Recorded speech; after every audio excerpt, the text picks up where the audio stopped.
Так, пробую цю ексклюзивну цукерку від сімейної цукерні.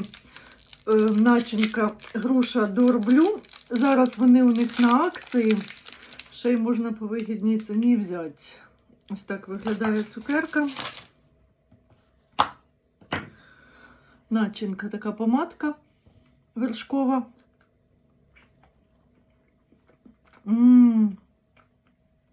Обалденно. Дуже смачна. Дуже вкусний шоколад.